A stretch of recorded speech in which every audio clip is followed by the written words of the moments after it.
You know I can't even lower this. I actually can't even lower this. Fuck. I just have to stop it outright. Hi. Hello. That's some Game of Thrones music. Note for note. Perfect recreation. Hi everyone. You may have to make an account if you've never been here before. It shouldn't be too long. But that's only if you want to chat. If you just want to hear what I have to say about the season, then you're in the right place. If not, what are you doing? Go to a clickbait site. Read about all the ways that Bran is a serial killer because of his incompetence. And the beautiful thing about clickbait is Jon Snow dead? Is he alive? Is Jon Snow alive or dead? He's alive, and it's amazing. The amount of clickbait that happens over Game of Thrones is pretty substantial. Anyway, I like clickbait, don't you? I want to do a little discussion for a bit. Your audio is doubled? Is it? If it's not, that would be great. But I think you might have two of the window open. Anyway, let's get into it because I have a limited amount of time and I want to take questions from you guys. Not going to be using visual aids this time because of reasons that might involve infringement, and I don't want to do that just for a discussion. So I did an episode 1 recap, and then I did an episode 2 discussion, and that was unfortunately not saved. So I'm going to go through it very quickly. And I'll tell you what, in a general sense, what I think about the season is it's been a very good season. You know, Mike and I talked about it a lot, and we're both still a little bit salty because of the, you know, the changes. Like, for example, book Jamie is my favorite character. Show Jamie is not that great. He is basically just Cersei's lapdog. And, you know, that's something that I'll never be able to really get over. But... Huh? Your audio is messed up. Hang on a second. Well, let's find out. I just want to make sure. Check. Oh, I am in stereo.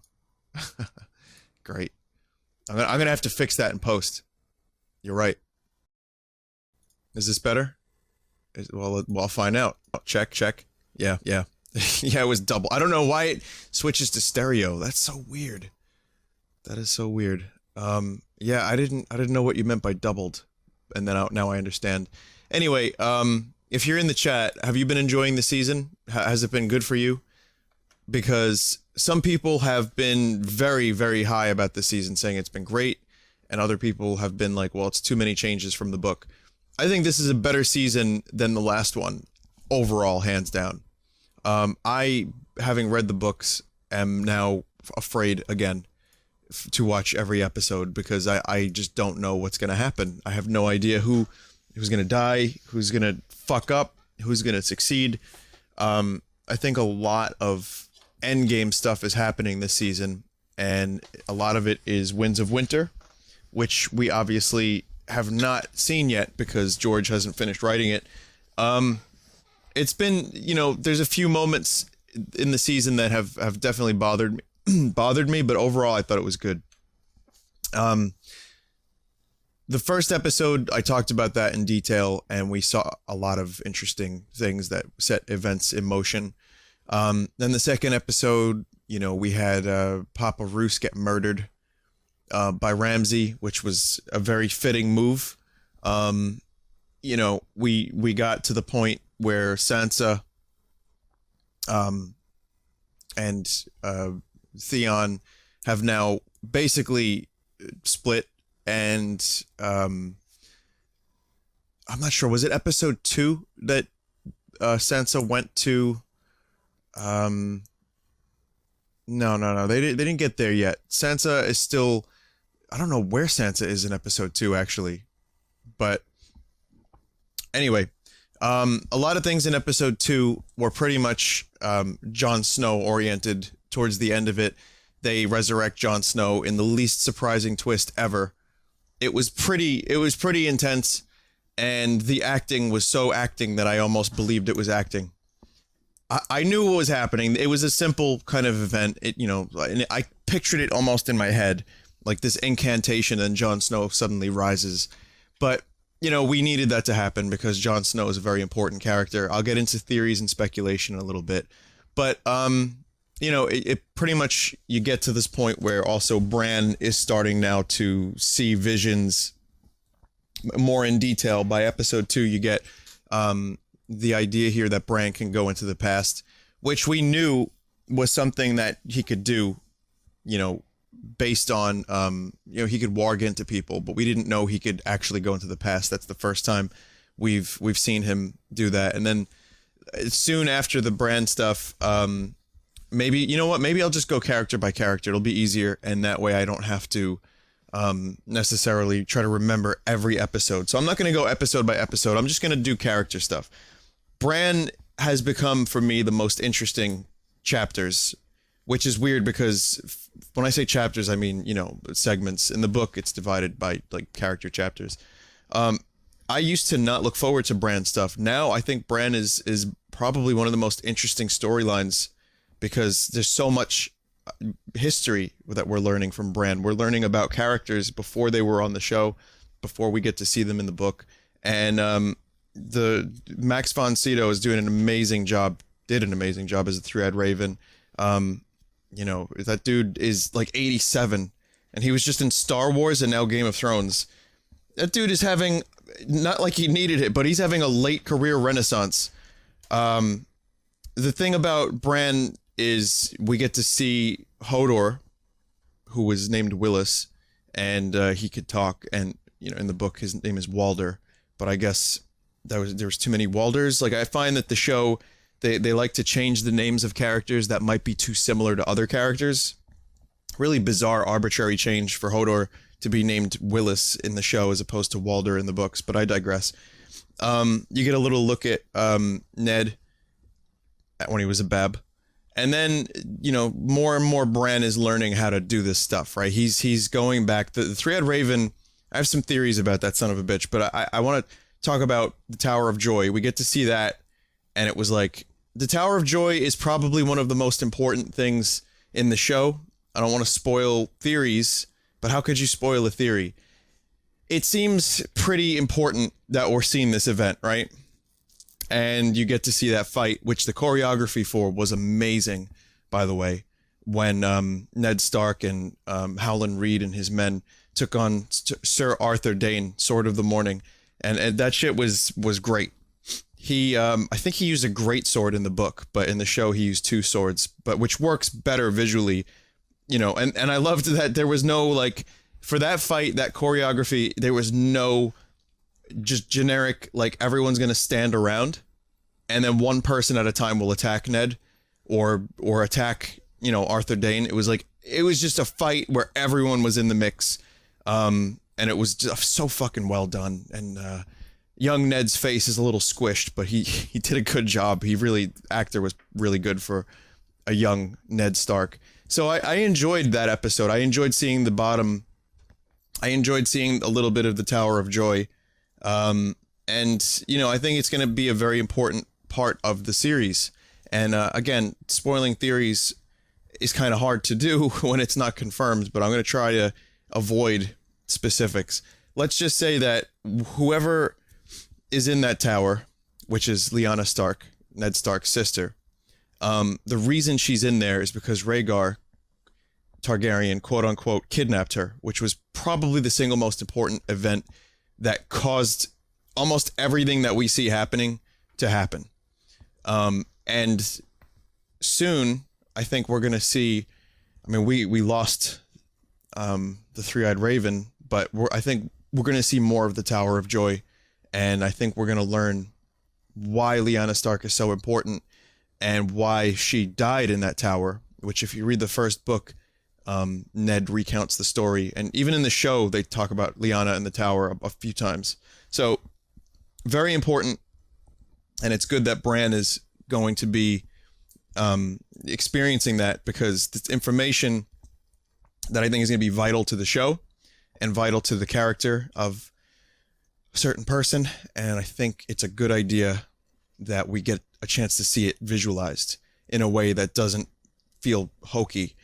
Gotta say, on a totally different note, like kind of perspective, one of the things that's done really well with these brand chapters is you get backstory without flashbacks.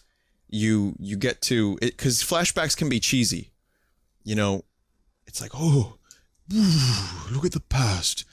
I don't know what that voice was. It's a fucking Cockbeard the tree from Lord of the Rings. But whatever that voice was, it feels like it's a little hokey at times if it's not done perfect. But knowing that, I mean, it's an integral part of the story, the Bran being what he is and what he's able to do is extremely important. But it also allows the viewer to step into these moments without it breaking the immersion of it and without it breaking your sense of belief, because you're seeing it through Bran's eyes. So I just love that, and it's been done really well. And then, you know, they're bored in the cave and they smell. Mira Reed and Hodor, their clothes are somehow still pretty good.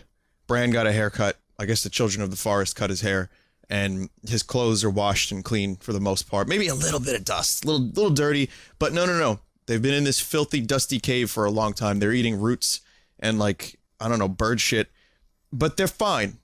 You know, they're just bored. And that's when we see a few things, and that was the last episode. And this is what I think a lot of people wanted me to talk about when they asked me to talk about Game of Thrones was... So first we see Bran goes with the Three-Eyed Raven to see the creation of the White Walkers.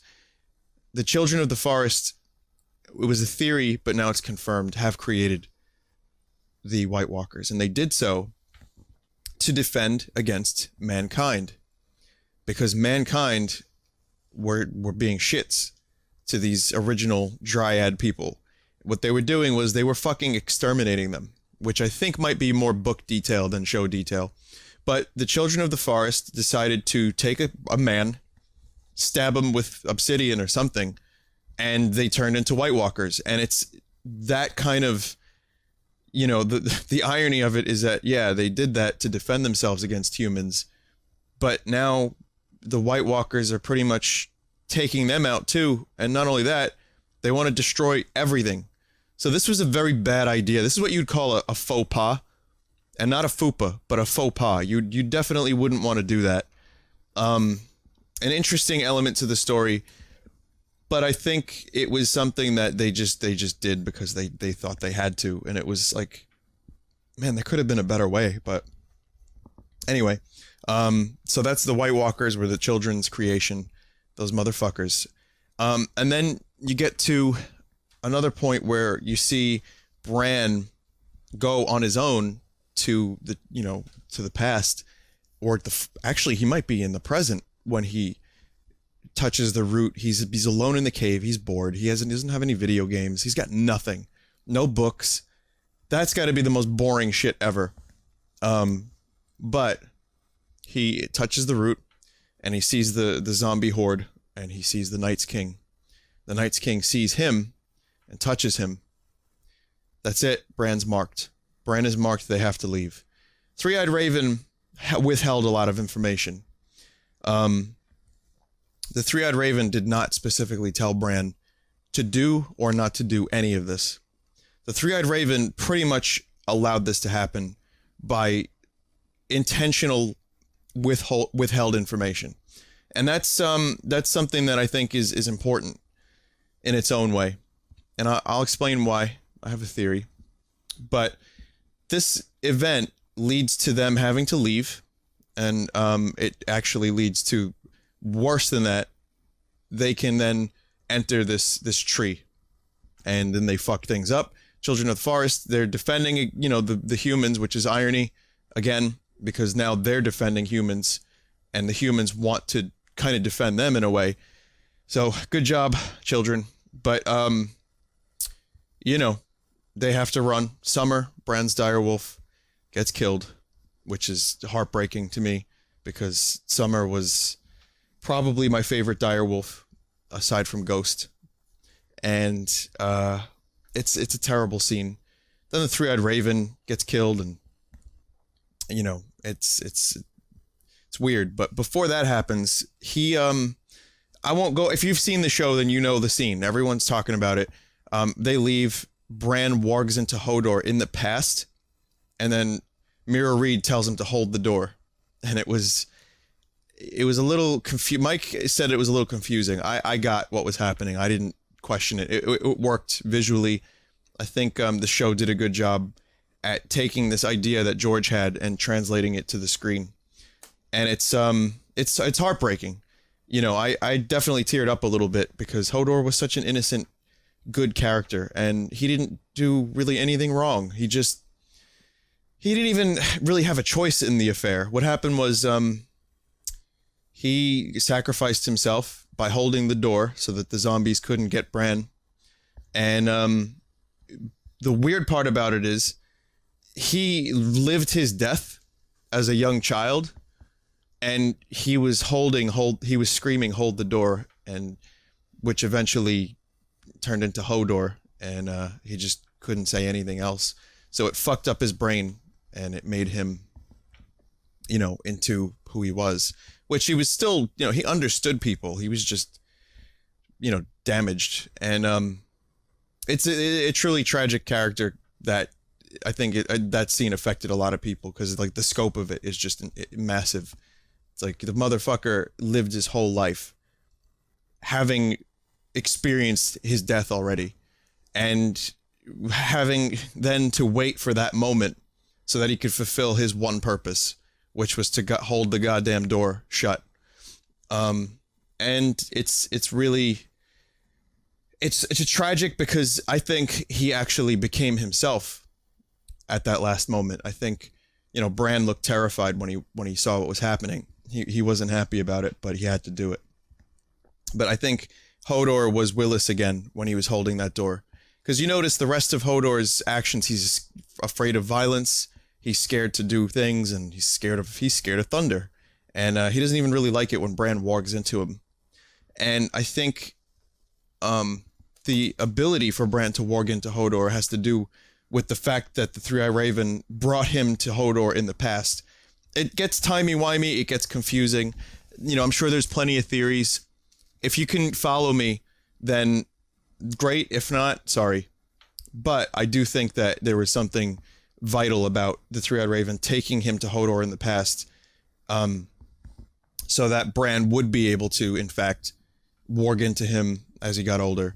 And I also think that the way it was handled was, in a way, a lesson for Bran. Like, okay, look, you've got a lot of power, and you got to know how to use it. And this is what happens when you fuck up. Okay, look at what happened to your friend Hodor. And you did this, and this is all the result of your mistake, but it also had to be done because time is a flat circle. It happened already, will happen again. That event needed to happen to fulfill what happened already, if that makes any sense. Really, really crazy moment. A lot of speculation and thought could be put into it, but I do think that it was a lesson, and I also think that it was vital to allow Hodor to become susceptible to that kind of stuff. And it's a shame to see him sacrificed. I think when Bran wakes up in whatever episode, he's going to be really upset.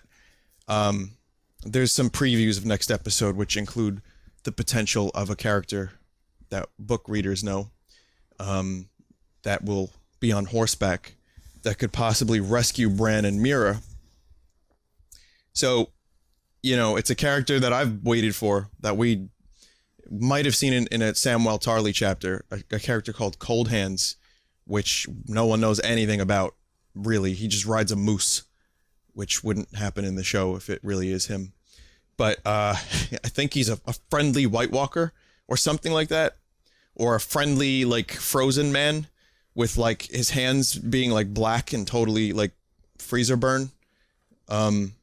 But really cool, mysterious, weird character that shows up only once in the books. And I'm wondering if we're going to get to see him or something like him. It looks like it. So we'll see what happens. Let's see how they get themselves out of that situation. They don't have Summer. They don't have the Three-Eyed Raven. They don't have Jojen Reed. They don't have Hodor. It's just Mira and Bran. It's really, up shit's creek is one way to describe it. But before I move on to other things about that, there's also some theories about Bran, considering he's able to become people in the past, or maybe not become them, but like whisper to them. Like they can hear things, right? Hodor was able to hear things and experience things. Maybe, and some of the leading theories right now are that he whispered, or he's going to whisper to Aerys Targaryen, the Mad King, the guy that Jaime Lannister killed because he kept saying, burn them all, burn them all, burn them all. So maybe that's something to do with Bran. Maybe Bran made him the Mad King. Maybe that's why he heard voices and whispers. That's one theory.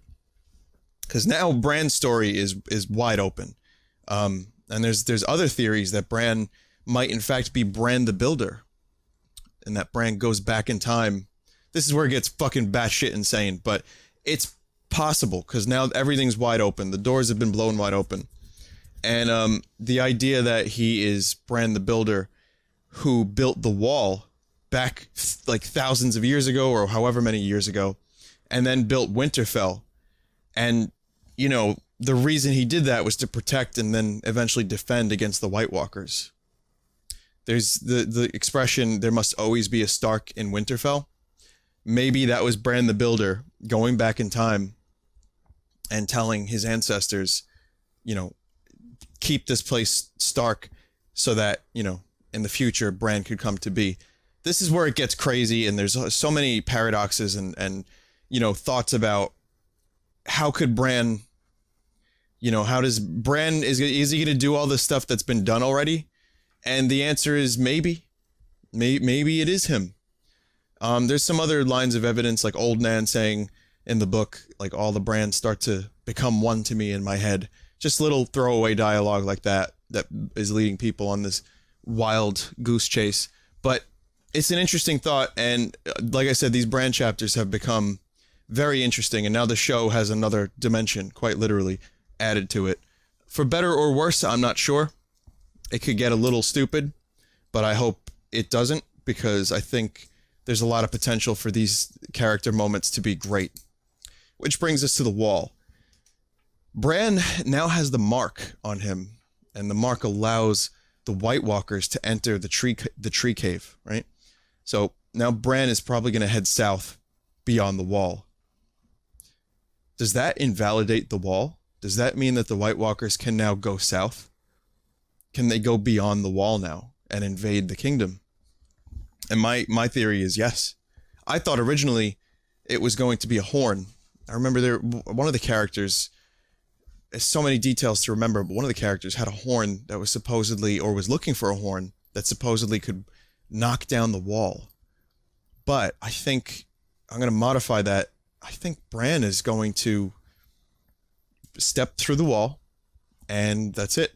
And even Dolores Ed said that, to Jon, and they were like talking about, like, because Jon's going south. I'll go through Jon's story in a second.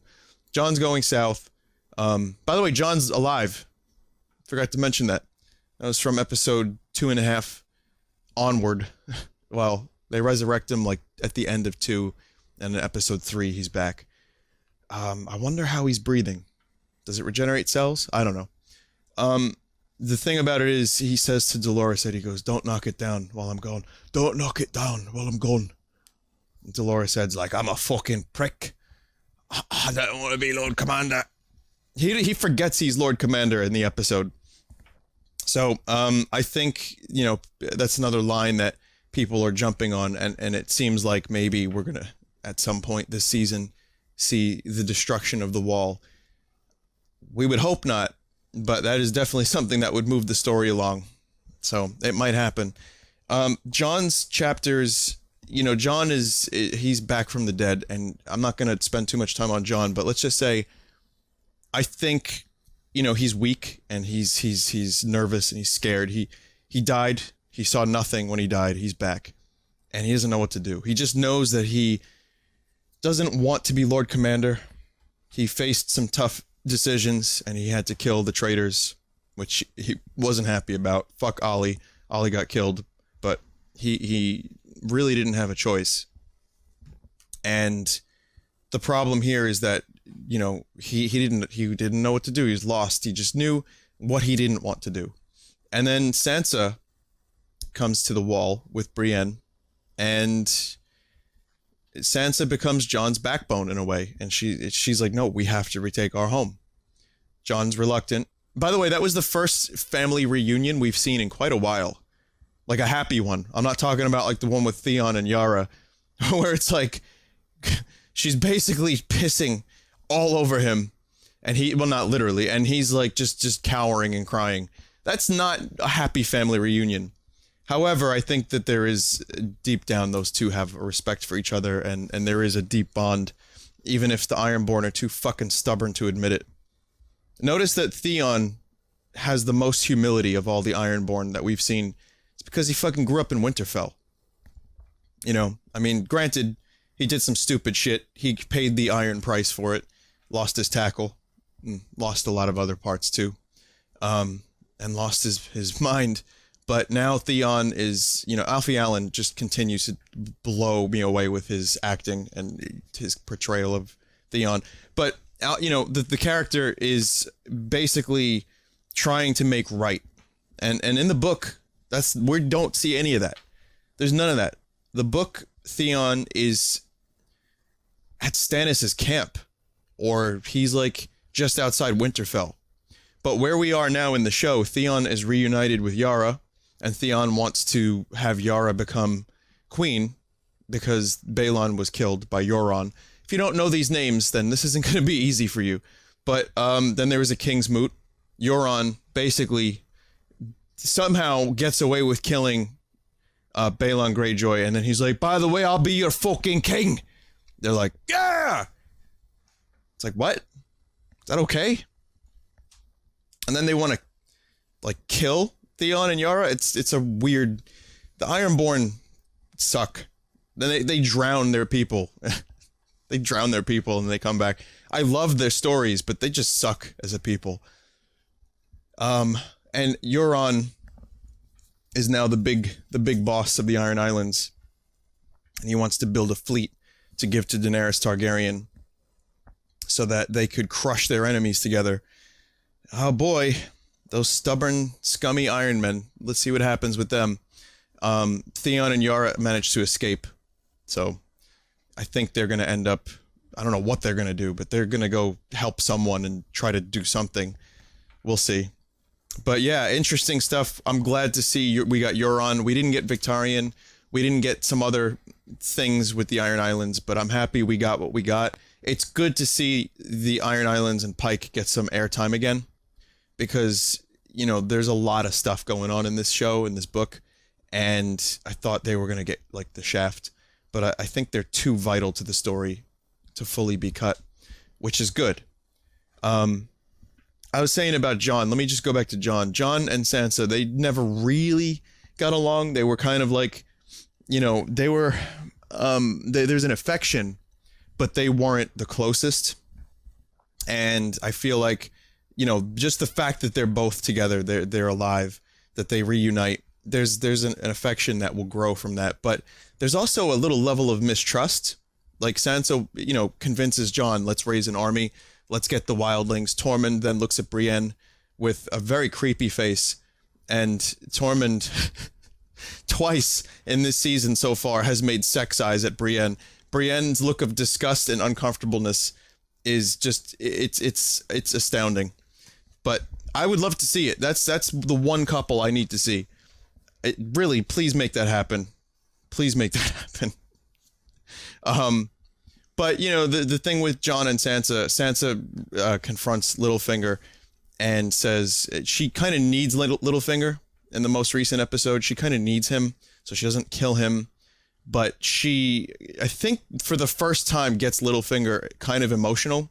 I know he's a manipulative cunt, but we definitely know he cared about Catelyn Stark, right? which I think he really does genuinely care about Sansa to some extent. But he still did use her.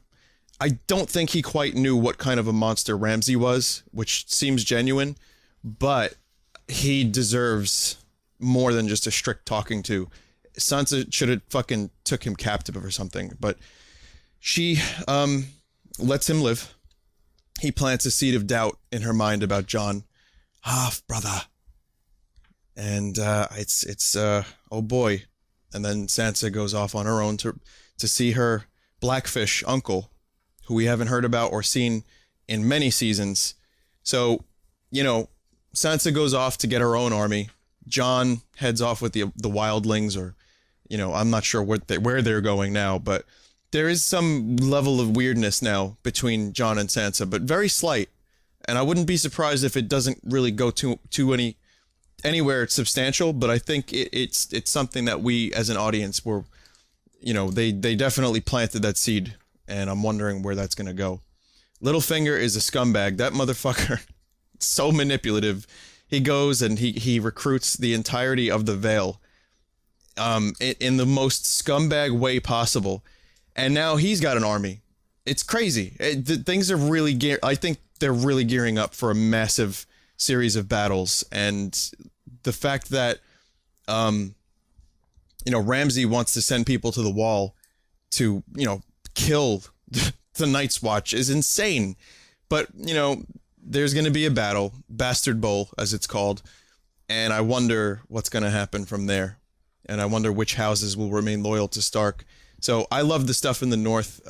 Jon coming back is great. You know, he's one of my favorite characters, as is most people's favorite character, I would say. But shit's gonna get real. Shit's gonna get real. There's some shit on the horizon, and this is again further than any of the book readers have any insight into. So I don't even really know what to tell you. I'm just excited for it. North stuff, all really good. Dorne, I talked about first episode. It's still shit. And now we haven't seen it. There have been 4 episodes that have gone by where we have not seen a single sand snake. We have not seen a single bad pussy. We haven't seen Doran Martell because he's dead, which sucks because Julian Bashir, you know, Alexander Siddig, the guy that played him, is just a fantastic actor. But, you know, I get it. David and Dan probably heard the complaints and they were like, let's just get rid of this. My theory is that the people of Dorne are gearing up for a war with, obviously, King's Landing. And I think what's going to happen is that war is going to lead to maybe like episode 9. So we won't see any Dorne stuff for a while. And then just an army appears at the gates with what's her name? Something or other, Oberyn's wife. She's going to be at the, you know, head of the army. Speaking of King's Landing, I don't really care about the King's Landing plot too much. Some of it's kind of interesting, but it's a little much for me. I don't really like Jaime. They just lumped him in with Cersei, and in the book, Jaime's off doing a bunch of different things. He's learning how to be his own person. Finally, for the first time, he's learning that his sister isn't all that. And he's learning that he can actually, even without his sword arm, control or command an army and be a diplomat. And then in the show, he's just like, I will die for you, Cersei. Fuck everyone that's not Lannister. No, dude. No, don't do that. No. What about Moonboy, for all you know? It's a shame. Cersei is still manipulative. Lena Headey's still an amazing actress. You know, the Zealots and all that stuff is kind of interesting. I'm curious about what's going to happen with Marjorie. I don't really have a lot to say about the King's Landing stuff because I am not overly invested. The Zealot stuff is good though. And I really know that there's going to be, I know they're gearing up for a big fight. And the previews have even shown it. King's Landing, shit's gonna go down. And the Zealots, the religious folk, have Marjorie. They have Loras. So, yeah. All I know is Tommen, he is not long for this world. I don't believe that Tommen will live past this season because of predictions made by that witch. I think Tommen is going to make one big mistake and he's going to get himself killed for it. And he's going to do it because he loves Marjorie, or he loves the pussy. And he's a young kid. He likes sex. He just got sex for the first time. You know, he fucking, what's that song? Just had sex. He wants that. He wants that more. And now that he's not getting it, and he thinks he loves this woman, he's going to do some drastic emotional shit. You know, like when he told his mother, Tommen, when he told his mother what the High Sparrow told him in quote unquote confidence, you know, that's all manipulative. I think the High Sparrow is so much smarter than they're giving him credit for. He's very manipulative and he's actually making these events happen. So I'm curious to see how this is going to go. But Jonathan Pryce is a fantastic actor and he's killing it again. So yeah, it's not that great, but I do like it. I think that whatever's going to happen, whoever at the end of a giant, massive mess is in charge of King's Landing, then the next thing we're going to see is a giant army from Dorne outside of the gates. So that's going to be a shit show. And finally, well, Sam, you know, he's headed towards his father's. I don't think they're going to do too much Old Town, if any. He's just going to go and reunite with his father, which should be a fun family event. Then there's also Daenerys, whose plot I'm enjoying. The whole thing with the burning the khals in the tent was a little bit not so great for me because she is actually not immune to fire. George R.R. Martin has confirmed that her immunity to fire in the first season was a miracle, and that Targaryens aren't just born with the gift of being able to withstand fire. Granted, maybe there's a way that this miracle could have extended to that moment, but I'm a little iffy about it. Carl Costco, you know, name brand Carl versus discount Carl. Basically, him and all of his homies just failed miserably, and Dany sets him on fire. Now she's got the entire fucking Dothraki horde at her stead. Jorah the Explorer and Dario Luigi, they come through for Dany and they rescue her. I love seeing them two together because there's an inherent distrust, there's an inherent jealousy, and also Jorah is slowly turning into a statue. But it was fun seeing them together, putting all that aside for a common cause, and they had some good dialogue, and I think there was a lot of maturing and growing that they did as characters. Dario becoming less of a shithead, like kid, and kind of growing up and learning to accept that he's got to do things and not just always be this rogue, cute smuggler kind of guy, you know? And I think Jorah kind of grew up in the sense that he had to put a lot of the jealousy he had aside and actually go and fucking do something. So, it's been a pretty decent plot, I suppose, with Khaleesi and the rest of them. And now there was a good moment last episode where she forgave Jorah and she commands him to find a cure. And that warmed my heart. It really did. It's nice to see her, you know, forgive him. And now Jorah, who's one of my favorite characters in a weird way. I don't know why, but he is. You know, it's nice to see him get some redemption, and I hope he cures his thing. Oh wait, I think he will, because a Red Priestess just arrived at Meereen, who in the book was able to give Victarion Greyjoy, I think it was Victarion and not Euron, a lava arm. That's the expression. Lava arm, meaning that she burns the disease and his arm turns into like stone, and he gets so much more power than he had in his arm. And his arm is really powerful, but black. And I think, Jorah, I think now that when they go back to Meereen, I think his arm might end up being cured, and Jorah's going to become like a fucking superhero, like powerhouse. And it was Victarion, right. So there you go. That's the thing about it. It kind of, I really do expect this to be a good redemption story for Jorah, and I hope he can fight off his disease, and if not, he'll make a great statue for the foyer. Speaking of, I like his pocket sand maneuver. He tries to throw sand in the Dothraki's face and just fails miserably. What are you doing, Jorah? But yeah, the dialogue has been solid this season. The acting has been solid. You know, Brienne, I don't want to touch on her for a sec. Being distrustful of Davos and Melisandre makes total sense. But it was also really cool to see all these people together in one room. Davos, Melisandre, who have more or less kind of made up in a way. Brienne, Tormund, Sansa, Jon, and Dolorous Ed, all in the same room, all plotting for the same, trying to do the same thing. They have a common goal. It was like surreal seeing all these characters so separate for like 5 years, and then they're all together. And I was like, what the fuck is happening? And it was great. It's just a shame that there's such a distrust. Davos is like one of my top characters in the show, absolutely, and in the book. And I love Davos. And, you know, the fact that he's sticking with Jon is great. I really like that. But yeah, just to go back, a Red Priestess arrives at Meereen. The Tyrion stuff is still good. Tyrion has a way with words. He is being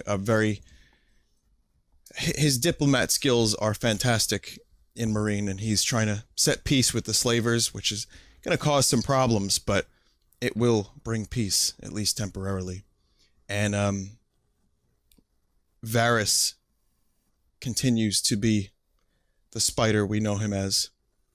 And the Red Priest scares the shit out of him. And it's a really interesting plot to see Varys finally scared. He looks, in the last episode, he looked nervous, which is weird for him. It's kind of weird that both in the same episode, Varys and Littlefinger for the first time show, maybe not the first time, but in a bigger way, show some level of emotion, considering they're the two manipulators of most of what's happening. I wonder if it was Bran that whispered something in the fire to him as the wizard threw his cock in the flames. I guess we'll find out. But yeah, then Grey Worm and Missandei are not okay with this, but they're doing it. They deep down, they know that Tyrion knows what he's doing. And so, I mean, that stuff is more political, and it's still good. But again, it's not it's not keeping my attention in the same way that some of the other plot lines are. And I'm wondering why this Red Priestess has joined the fray. It seems like the inherent distrust for them is overridden by their need. People need them and they want them around, and yet they're creepy and weird. I don't know why the R'hllor thing keeps happening. I think it's just so that Jorah can get a fucking lava arm. That's just me. But before I wrap up with a Q&A, I want to give a few thoughts about the direction of the series and the season. I think if I missed any characters, I think I have, then I apologize. But it's been a good season. It's been solid overall.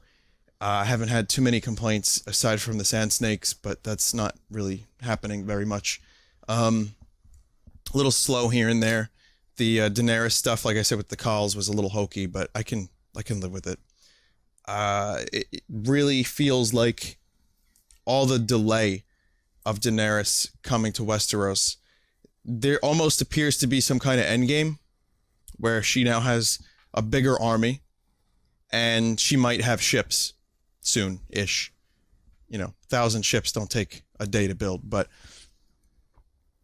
so I mean, there's that. Then there's the White Walkers, and then there's, what's happening with the North. The Bastard Bowl is going to happen. There's going to be Dorne getting into the mix. Almost every house of the Seven Kingdoms is going to be entering into a war. There's going to be some crazy shit. What if Marjorie dies? Highgarden gets their armies, so then they're in. The Stormlands will probably join in for someone. And then, like, every other major part of the Seven Kingdoms is pretty much... I mean, the Vale is fucking in now. I mean, the North is way involved in a war. Even the Wildlings are involved. It's pretty insane how almost every character is involved in some form of war. And also Arya, I missed Arya. Arya's chapters are kind of just her, they're kind of boring, to be honest, for me, because it's just her training. And I'm not saying that she's doing a bad job, Maisie, that is, and I'm not saying that it's like, it's just her getting the shit beat out of her. Just last episode, episode 5, there's the recreation of the events of book 1, where Robert Baratheon gets stabbed by the boar. You know, they send her to a play to kill an actress, and she's forced to watch, which I think is a very intentional test. She's forced to watch her family be misrepresented, and it's fucked up. They portray Ned Stark as a complete idiot, and he wasn't. But they're like saying it was mostly his fault, and Tyrion was the mastermind, and, you know, the queen was a good queen, and then the son just tried his best. He's got 2 warts on his cock, but he tried his best, and he, you know, he just wanted a father figure, and you know, the good king was, of course, represented probably most accurately. But it's funny how, and again, what's great about the books is the unreliable perspectives. It's not a definitive thing, like from place to place. Like in Bravos, they got one version of the events and these characters. And so this play just is stereotypes upon stereotypes. And Arya is sadly subjected to witnessing her father, in this case her fake father, get his head lopped off again. Kind of sad, but that's the best part of the Arya stuff for me.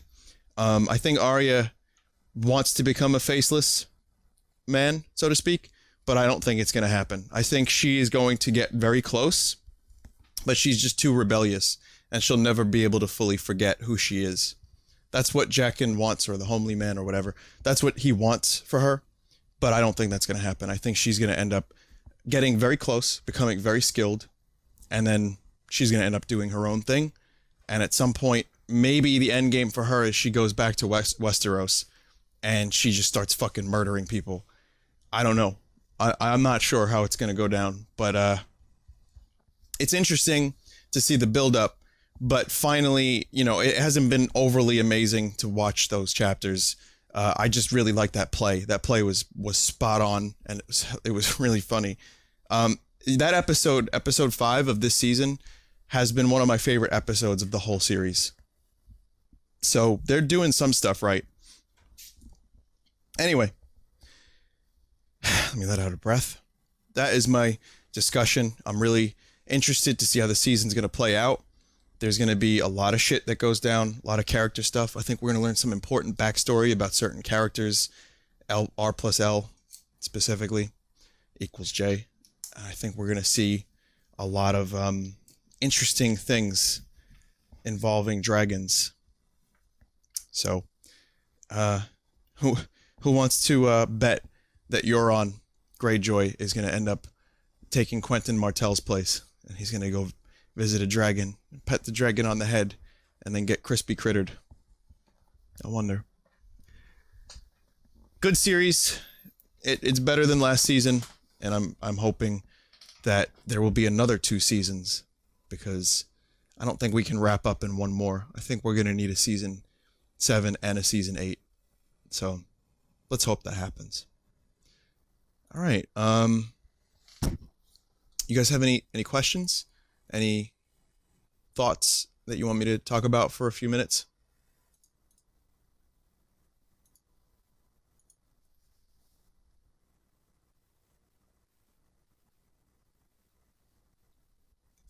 I'll just, while you do that, while I wait for the chat to catch up.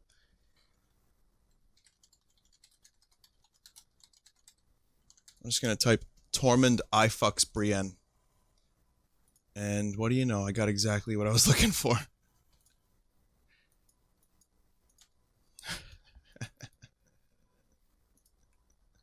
Tormund's eyebrows are the best character of this season. By far.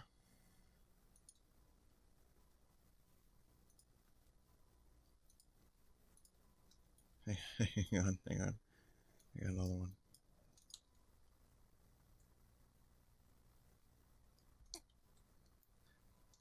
Please, Tormund.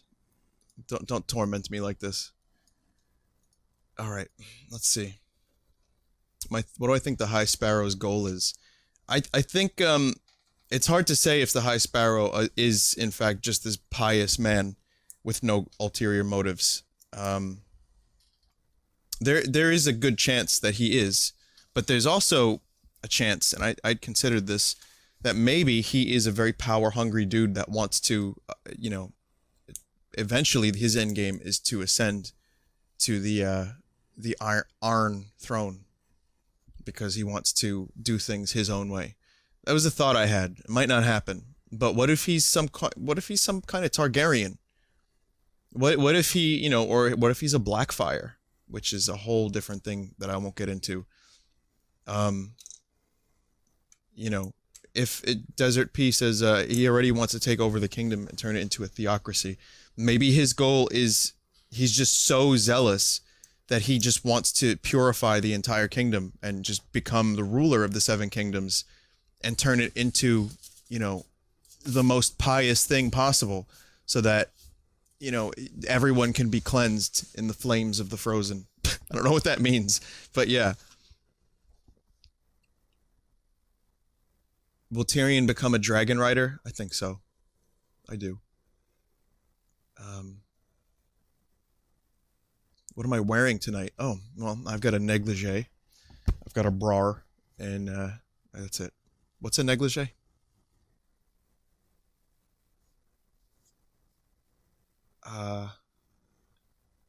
Howland Reed being the High Sparrow? Nah, I don't think that's going to happen.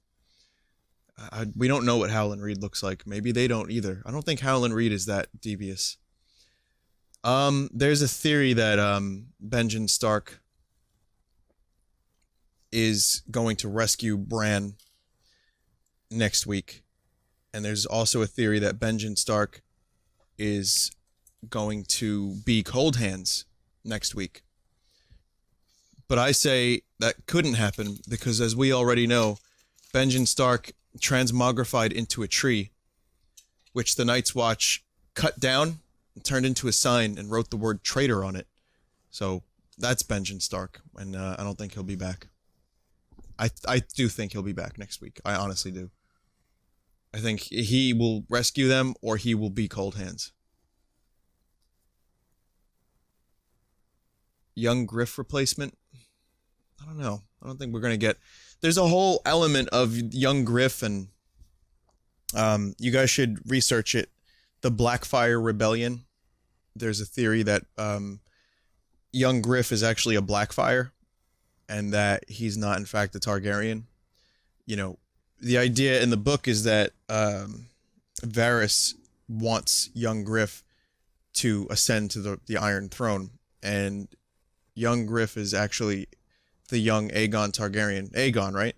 Who was thought to have been killed, but he was smuggled away to safety. But there's no way to prove necessarily. I mean, he's, fair-skinned, but there's no way to prove he's a Targ. And the theory goes that maybe he's in fact a Blackfire, and Varys is a Blackfire himself, or a Blackfire loyalist. So it's very, very interesting. Any other questions or thoughts? And then I'll... You see the theory about White Walkers hunting Starks with Craster? What? Can you rephrase that?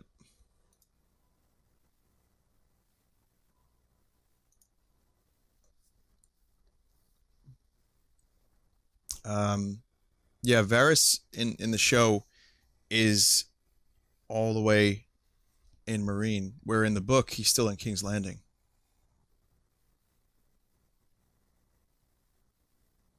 So yeah, a lot of characters are just in completely different spots, and I know that they're going to end up meeting in more or less the same way, but they're in, so many of these characters are just so far from where they should be or where they were in the books, which again, I'm okay with changes. I don't mind an adaptation.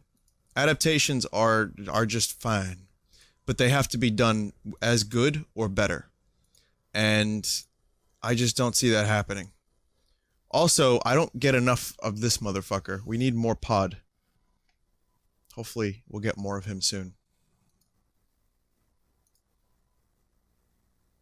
Yay or nay, zombie Hodor executes zombie mountain in one shot. People lose morale, the south falls to the walkers, fight moves to Dorne. Yes. Yes.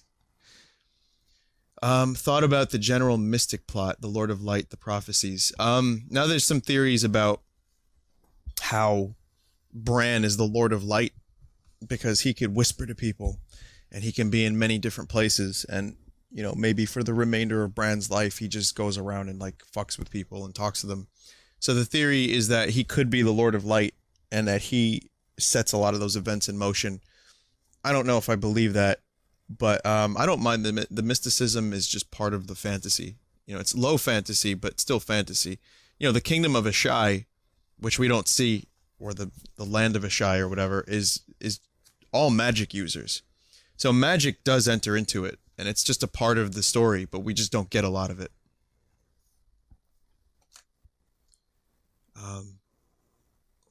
Prophecies. Where does it lead? The prince that was promised. I think it's just Jon Snow is the prince that was promised. That's my theory about the Lord of Light.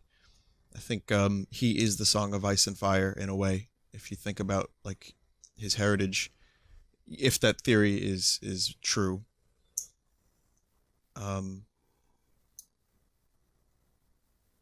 How can Bran communicate? He doesn't need weirwoods. I think the weirwoods are just part of the communication process. You don't necessarily need a weirwood for Bran to communicate, because we've seen that he could go to Winterfell. He can go far beyond the wall.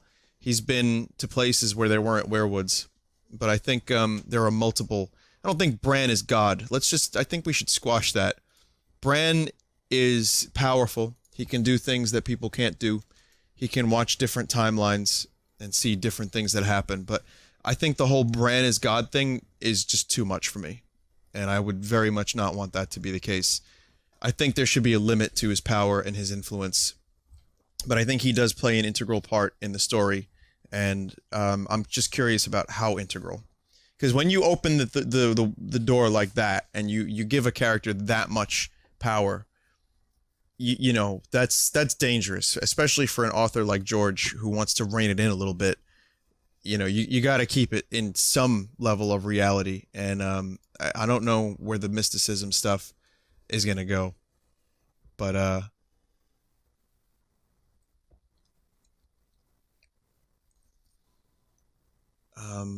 Craster looks for people with gray eyes and tells the White Walkers. Maybe. The others then set a trap for him with the wildlings. Maybe.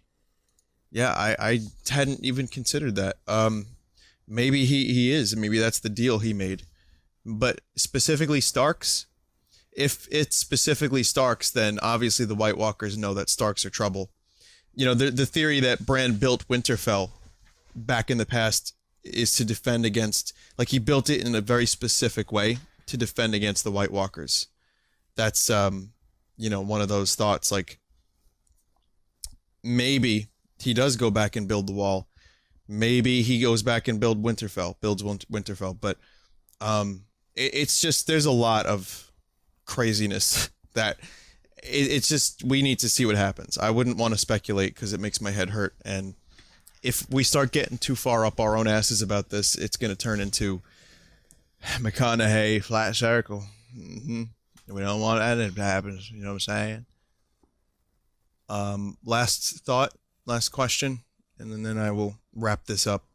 While I'm waiting, I'll just say, again, thank you for joining me, and thank you for being interested in what I have to say about this. I'm a big, passionate fan of this series. I know the show has lost a lot of people, and it doesn't necessarily make book readers happy. Sometimes, myself included. But I still think David and Dan are doing a good job at trying, and they keep upping the ante in different ways while every now and then dropping the ball. So generally a very good series that still remains good. But you know, I think it's going to be a good season. I really do. If the season has been this good or this crazy so far, and I don't even mean it as it's like the best season ever. No, not really. but it's already been very eventful, and I'm curious about how the season's going to end. So, I guess that's it then. Yeah, I mean, Mike doesn't want to watch it. My friend Mike says he's sick of it. He's still watching it. I mean, you get to a point where you can, if you get that upset at something, you don't want to watch it again. You don't want to be a part of it. I think we've had conversations. I've told him I think he's overreacting. I really do, because it's still good. It's not as bad as you got to stop watching it because they got a few characters. Excuse me, they've got a few characters wrong. I too am upset about a number of things. I too am upset about things like Jamie and Dorn. Obviously, there are things that are not as good in the show, but I also think it won't stop my enjoyment. Before I read the books, I watched the first season. So, as much as I'd love to be a book snob, I'm just enjoying the show too much. But that's okay. That's okay. It kind of, he's still watching it. He has problems with it, like a lot of us do. But it's okay to like most of something and not all of it.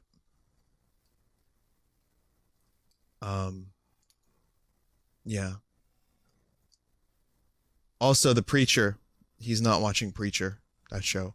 And we had a discussion about it, and I definitely see where he's coming from. But at the same time, I think he should watch it so he can see exactly what's wrong with it. Because, sometimes an adaptation could hit so fucking far off the mark that it's not even the same thing. But Preacher does a pretty okay job at getting some of the characters right and some of the tone right and some of the visuals. So it's like 50% there. It just didn't quite make the other 50. And that's just my opinion. But Game of Thrones is way closer to the mark. Even with all the changes, I think Game of Thrones has remained a fairly faithful adaptation of what was thought to be unfilmable, and still kind of is in a way. But they're doing a good job at keeping me invested and interested. And anyway, that said, thank you guys for watching this. I'm going to get going, and let's hope that we meet together again for another Game of Thrones episode. Let's hope we all live until then, and Bran doesn't fucking warg into a tree and drive us mad, because he is the Lord of Light after all. Good night. See you, everyone.